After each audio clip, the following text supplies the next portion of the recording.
Internet का जाल बना मानव तस्करों का नया हथियार। कटिहार में पुलिस को दी गई खास ट्रेनिंग। कटिहार में इंटरनेट और सोशल मीडिया के जरिए बढ़ रही मानव तस्करी की घटनाओं को लेकर चिंता बढ़ती जा रही है। इसी को लेकर सामाजिक संस्था भूमिका विहार की ओर से पुलिस अधिकारियों के लिए एक विशेष कार्यशाला आयोजित की गई, जिसमें डिजिटल मानव तस्करी के नए तौर तरीकों और उससे बचाव के उपायों पर विस्तार से जानकारी दी गई।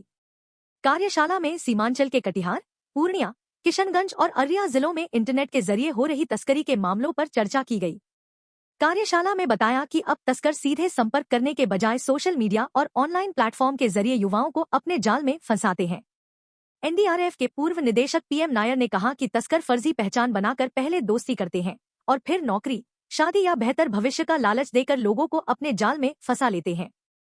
वहीं भूमिका बिहार की निदेशक शिल्पी सिंह ने बताया कि फर्जी आईडी के जरिए लोगों को बहला फुसलाकर दूसरे राज्यों या देशों में भेजा जाता है। कार्यशाला में पुलिस को संदिग्ध ऑनलाइन गतिविधियों की पहचान और समय रहते कार्रवाई के तरीके भी बताए गए।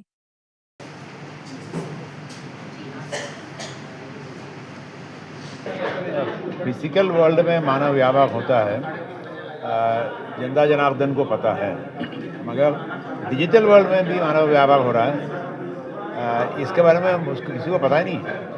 तो ये अभी बड़ा चीज़ है, बहुत बड़ी चीज़ है कि आप इसमें सबको जानकारी मिले और उसको रोकने के लिए काम भी करें। और यहाँ तक कि देखा, पुलिस ऑफिसर भी जितने आए थे उनको पता है कि डिजिटल में कुछ हो रहा है, मगर क्या हो रहा है, कैसे हो रहा है, जानकारी नहीं था।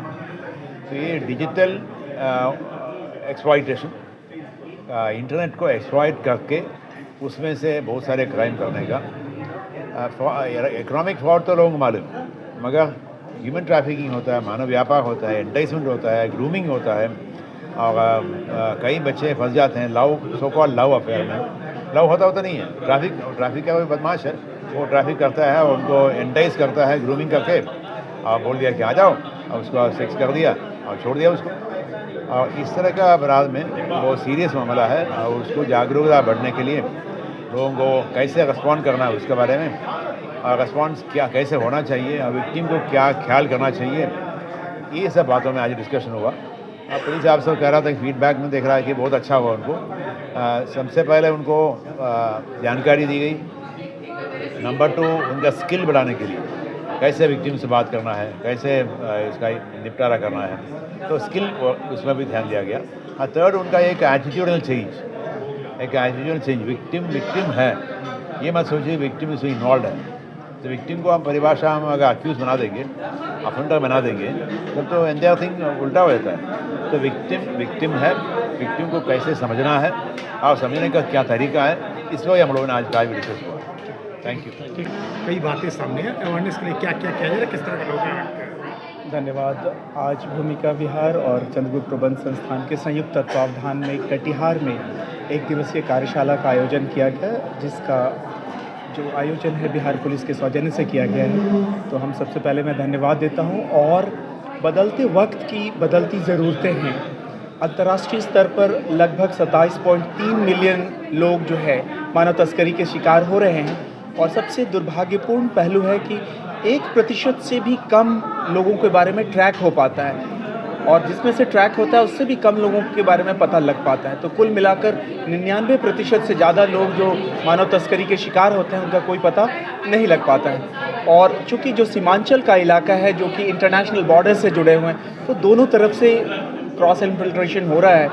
जो बाहर की बच्चियां हैं, जैसे नेपाल और बांग्लादेश की, वो भारत में आ रही हैं। हमारे बच्चे बाहर मानव तस्करी के शिकार हो रहे हैं। तो कुल मिलाकर ज़रूरत है कि जो हमारी पुलिस सर्विसेज के जो एम्प्लॉयज़ हैं उनकी कैपेसिटी बिल्डिंग करने की ज़रूरत है। जो पेरेंट्स हैं, स्कूल के टीचर्स हैं, प्रिंसिपल्स हैं, उनको मेंटरिंग, सेंसिटाइजेशन करने की ज़रूरत है, कम्युनिटी सेंसिटाइजेशन की ज़रूरत है, टेक्नोलॉजी अडॉप्शन करने की ज़रूरत है, और कुल मिलाकर एक सारगर्भित नीति बनाने की ज़रूरत है। उसकी जो है सशक्त क्रियान्वयन करने की ज़रूरत है, ताकि आने वाली पीढ़ियां जो हैं मानव तस्करी का शिकार न हो पाएँ।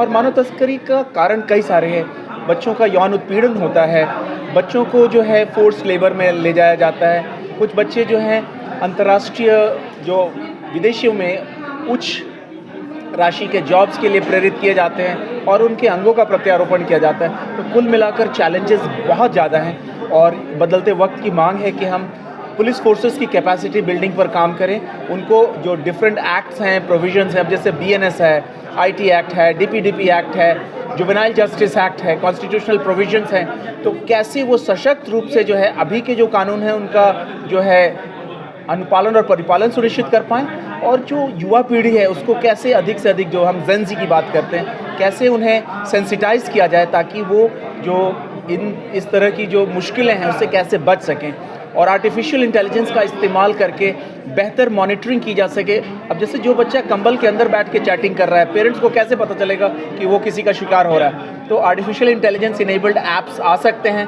जो कि ऐसे बच्चों की मॉनिटरिंग कर सकें, और जो बच्चे शिकार होने वाले हैं, पोटेंशियल जो रिस्क हैं, उनको हम कंट्रोल करके ऐसे बच्चों को बचा सकें। तो बदलते समाज की बदलती हुई मांग है कि हम लोगों को अधिक से अधिक ट्रेनिंग करें, सेंसिटाइजेशन करें, पेरेंट्स को मेंटरिंग करें, स्कूल के टीचर्स को, और ख़ास करके पुलिस फोर्सेस को।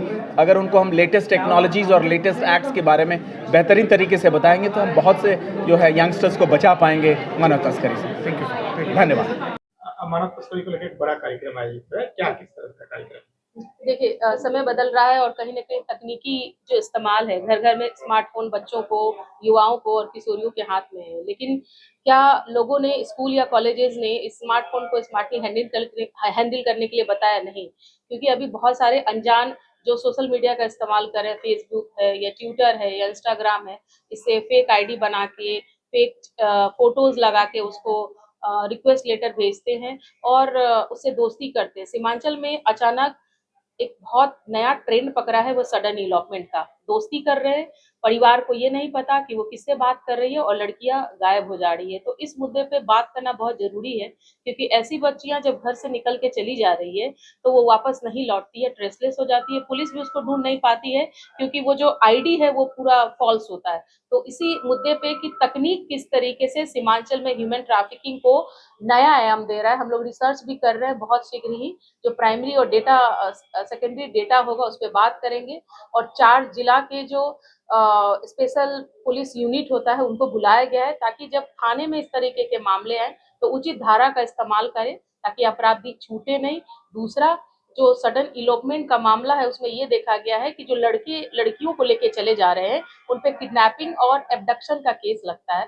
तो जब किडनैपिंग के चार्ज में वो लड़का अरेस्ट होता है तो कहीं ना कहीं वो केसेस कभी विड्रॉ नहीं होता। तो ऐसे मामले में कहीं ना कहीं समाज को हम एक क्रिमिनल दे रहे हैं, क्योंकि वो बच्चा कभी किसी कॉम्पिटिटिव एग्जाम में बैठेगा नहीं, उसका भविष्य खत्म हो जाएगा। तो आज हमने सभी पुलिस अधिकारियों से ये गुजारिश की कि जब थाना चाइल्ड फ्रेंडली कैसे हो और उसकी वर्दी चाइल्ड फ्रेंडली कैसे हो, क्योंकि जब उसके न्याय की जो यात्रा है वो सहज हो सके और सुदृढ़ हो सके। और माननीय प्रधानमंत्री जी हमेशा संबोधित करते हैं कि सबका साथ सबका विकास। तो आज कई हितधारक हैं, तो साथ और समन्वय के साथ, साझेदारी के साथ हम बच्चों के लिए, किशोरियों के लिए और युवाओं को इस तकनीक का दुरुपयोग ना हो, उससे उनकी जीवन की रक्षा कैसे कर सकते हैं, इस पे कार्यशाला हम लोगों ने आयोजित की। शिल्पी सिंह, निर्देशिका, भूमिका विहार।